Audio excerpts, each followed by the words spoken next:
வணக்கம் மக்களே. கிவி பழத்துடைய ஆரோக்கியமான மருத்துவ நன்மைகளை பற்றி தான் நாம் இன்றைய பதிவில் பார்க்க போகிறோம். கிவி பழத்தில் விட்டமின் சி அப்படின்னு சொல்லக்கூடிய உயிர் சத்து இருக்குது. இது ஒரு சூப்பர் ஃபுட் அப்படின்னு சொல்லலாம். இது உங்களுடைய நோய் எதிர்ப்பு மண்டலத்தை வலுப்படுத்துது. ஸோ உங்களுடைய இம்யூன் பவரை இன்க்ரீஸ் பண்ணுறதுக்கு உதவிகரமாக இருக்குது. மற்றும் ஆரஞ்சு பழத்தை நீங்கள் கம்பேர் பண்ணும்போது விட்டமின் சி அப்படின்னு சொல்லக்கூடிய உயிர் சத்து அதிகமாக நிறைந்திருக்கக்கூடிய பழமாக இந்த கிவி பழம் தான் இருக்குது. தொடர்ந்து நீங்கள் கிவி பழத்தை எடுத்துக்கிறதால உங்களுடைய நோய் தொற்றுகள் மற்றும் நோய்களுக்கு எதிரான உங்களுடைய உடல் பாதுகாப்பை நீங்கள் பலப்படுத்திக்கலாம். ஸோ தொடர்ந்து நீங்கள் கிவி பழத்தை எடுத்துக்கும் போது மேலும் உங்களுக்கு என்னென்ன விதமான மருத்துவ நன்மைகள் கிடைக்கப்பெறுது, என்னென்ன விதமான ஊட்டச்சத்துக்கள்லாம் நீங்க பெறுகிறீங்க அப்படின்றத பத்தி தெளிவா பார்ப்போம். அதை பத்தி பார்க்கறதுக்கு முன்னாடி இந்த வீடியோக்கு ஒரு லைக் கொடுத்துட்டு இந்த தகவலை உங்களுக்கு தெரிஞ்சவங்களுக்கும் ஷேர் பண்ணிடுங்க. இது அவங்களுக்கும் பயனுள்ளதாக இருக்கக்கூடிய ஒரு ஆரோக்கியமான பதிவு தான். இது போன்ற அப்டேட்ஸ்களுக்கு நீங்க இன்னும் நம்மளுடைய ஹெல்த் நியூஸ் தமிழ் சேனலை சப்ஸ்கிரைப் பண்ணாம வச்சிருக்கீங்க அப்படின்னா உடனே சப்ஸ்கிரைப் பண்ணி வச்சுக்கோங்க. பக்கத்தில் இருக்கக்கூடிய பெல் பட்டனை கிளிக் பண்ணி ஆல் அப்படின்ற ஆப்ஷனை மறக்காம செட் பண்ணி வச்சுக்கிட்டீங்க அப்படின்னா நான் போடக்கூடிய எல்லா அப்டேட்ஸும் உங்களுக்கு நோட்டிபிகேஷன் அடிக்கடி வந்து சேரும். சரி வாங்க மக்களே, இப்போ வீடியோக்குள்ள போயிடலாம். இதயம் பலம் பெறுவதற்கு நீங்க கிவி பழத்தை எடுத்துக்கலாம். ஸோ ஹார்ட் பேஷண்ட்ஸ் எல்லாம் கண்டிப்பா கிவி பழத்தை சாப்பிடலாம். இந்த கிவி பழத்தில் இருக்கக்கூடிய தோல்ல அதிக அளவு விட்டமின்ஸ், கனிமச்சத்து மற்றும் ஆன்டி ஆக்சிடென்ட்கள் இருக்கிறதால இதய நோய் இருக்கிறவங்களுக்கு இது ஒரு சிறந்த மருந்தாக இருக்கு. மேலும் கிவி பழம் நம்மளுடைய இதயத்தை பாதுகாக்கிறதுக்கும் உதவிகரமாக இருக்கு. கிவி பழத்தில் அதிக அளவு பொட்டாசியம் இருக்கிறதால இதய துடிப்பை சீரான நிலையில் வைத்துக்கிறதுக்கு கிவி பழம் உதவிகரமாக இருக்கும்.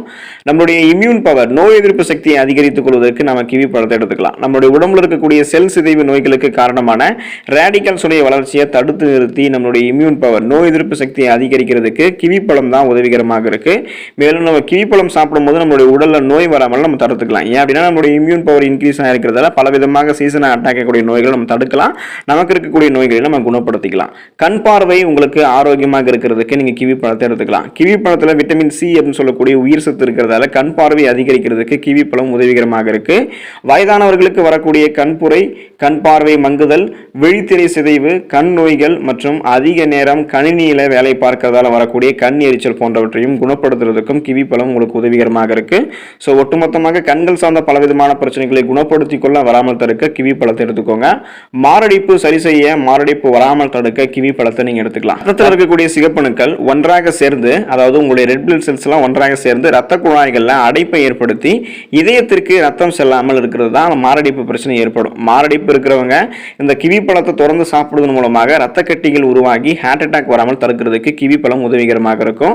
நினைவாற்றலை அதிகரிக்கிறதுக்கு நீங்க கிவி பழத்தை எடுத்துக்கலாம். ஃபோலிக் மற்றும் ஒமேகா 3 கொழுப்பு அமிலங்கள், இந்த நல்ல கொழுப்பு அமிலங்கள் எல்லாமே இந்த கிவி பழத்தில் இருக்கிறதால மூளை வளர்ச்சியை அதிகரிக்கிறதுக்கு கிவி பழம் உங்களுக்கு உதவிகரமாக இருக்கும். ஸோ நீங்க கிவி பழத்தை எடுத்துக்கிட்டீங்க அப்படின்னா எதையுமே ஒருமுகப்படுத்தக்கூடிய தன்மை, ஈஸியா புரிஞ்சு கொள்ளக்கூடிய திறன் இது எல்லாமே உங்களுக்கு அதிகமாயிடும். ஞாபக சக்தி குறைவாக இருக்கிறவங்க இந்த கிவி பழத்தை சாப்பிடலாம். அதன் மூலமாக உங்களுடைய ஞாபக சக்தியை நீங்க அதிகரிச்சுக்க முடியும். சர்க்கரை நோய் சரி செய்யறதுக்கு நீங்க கிவி பழத்தை எடுத்துக்கலாம். சுகர் பேஷண்ட்ஸ், அதாவது நீரிழிவு நோய் இருக்கிறவங்க இந்த கிவி பழத்தை சாப்பிடலாம். இந்த பழம் என்ன பண்ணும் அப்படின்னா இந்த பழத்தில் இருக்கக்கூடிய சர்க்கரையினுடைய அளவு குறைவாக இருக்கிறதால உங்களுடைய பிளட்ல சர்க்கரையினுடைய அளவை அதிகரிக்காம பார்த்துக்கும்.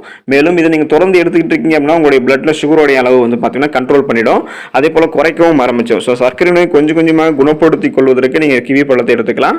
உடல் எடை குறையிறதுக்கு நீங்க கிவி பழத்தை எடுத்துக்கலாம். நீங்க சைடு எஃபெக்ட், எந்த விதமான சைடு எஃபெக்டும் இல்லாமல் உங்களுடைய உடல் எடையை ஆரோக்கியமான முறையில் குறைக்கணும்னு நினைக்கிறீங்கன்னா உங்களுக்கு ஒரு பெஸ்ட் சாய்ஸா இந்த கிவி பழம் இருக்கும்.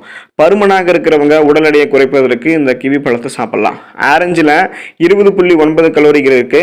பேரிக்காய் மற்றும் ஆப்பிள்ல 32.8 கிராம் கலோரி இருக்கு. வாழைப்பழத்தில் வந்து பார்த்தீங்கன்னா 22.4 கிராம் கலோரிகள் இருக்கு. மற்ற பழங்கள்ல 3.8 கலோரிகள் வந்து இருக்கு. ஆனா இந்த கலோரிகள் அனைத்தையும் விட மிக குறைவான அளவு கலோரி வந்து இந்த கிவி பழத்தில் இருக்கிறதால உங்களுக்கு உடல் எடையை குறைக்க நினைக்கிறீங்க அப்படின்னா இந்த கிவி பழம் ஒரு பெஸ்ட் ஃபுட்டா இருக்கும், பெஸ்ட் ஃப்ரூட்டா இருக்கும். நீங்க இதை சூஸ் பண்ணி சாப்பிடுங்க. மலச்சிக்கலை சரி செய்யறதுக்கு நீங்க கிவி பழத்தை எடுத்துக்கலாம். இந்த கிவி பழத்துல ஃபைபர் சொல்லக்கூடிய நார் சத்து இருக்கு. இது மலச்சிக்கலை குணப்படுத்துறதுக்கு உதவிகரமாக இருக்கு. ஸோ நம்ம இப்பெல்லாம் வழக்கமாக இந்த நார் சத்து அப்புறம் நீர் சத்து, இந்த ரெண்டு சத்துக்களும் குறைவாக இருக்கக்கூடிய உணவுகளை தான் நம்ம வேண்டி வேண்டி சாப்பிட்றோம். அந்த மாதிரி இருக்கக்கூடிய உணவுகளை நீங்கள் குறைச்சிக்கிட்டாலே உங்களுடைய மலச்சிக்கல் பிரச்சனை தடுத்துக்கலாம். ஸோ அது போல தான் ஃபைபர் சொல்லக்கூடிய நார் சத்து இருந்திருக்கக்கூடிய இந்த கிவி பழத்தை நீங்கள் எடுத்துக்கும் போது மலச்சிக்கல் பிரச்சனையை குணப்படுத்திக் கொள்ளலாம். அதே போல் அந்த மலச்சிக்கல் பிரச்சனை வராமலும் நீங்கள் தடுத்துக்கலாம். ஆஸ்துமாவை குணப்படுத்த நீங்கள் கிவி பழத்தை எடுத்துக்கலாம். விட்டமின் இ அப்படின்னு சொல்லக்கூடிய சத்து இந்த கிவி பழத்தில் இருக்கிறதால சருமம் முதுமை அடையாமல் பாதுகாக்கிறதுக்கும் பெண்கள் சீக்கிரம் மகப்பேறு அடைகிறதுக்கும் உதவிகரமாக இருக்கு. குறிப்பாக நுரையீரலுடைய செயல்திறனை அதிகரிக்கிறதுக்கு இந்த கிவி பழம் உதவும். ஸோ இதன் மூலமாக விட்டமின் சி உங்களுக்கு கிடைக்கிறதால இந்த பழத்தை நீங்கள் தினசரி எடுத்துக்கும் போது ஆஸ்துமா மற்றும் மூச்சு திணறல் போன்ற நோய்கள்லாம் வராமல் தடுக்கிறதுக்கு இந்த கிவி பழம் உங்களுக்கு ரொம்பவே உதவிகரமாக இருக்கும். ஸோ கிவி பழத்தில் இருந்திருக்கக்கூடிய ஊட்டச்சத்துக்கள் எல்லாம் என்னென்ன, கிவி பழம் என்னென்ன விதமான நோய்களை குணப்படுத்துது அப்படின்றத பற்றி இன்றைய ஆரோக்கியமான பதிவில் பார்த்துருப்பீங்க. தொடர்ந்து நீங்கள் கிவி பழத்தை சாப்பிடுங்க. அதில் இருக்கக்கூடிய மருத்துவ நன்மைகளை பெற்று உங்களுக்கு இருக்கக்கூடிய பல விதமான நோய்களை குணப்படுத்திக்கோங்க. ஆரோக்கியமாக வாழுங்க, நலமோடு இருங்க. நன்றி மக்களே.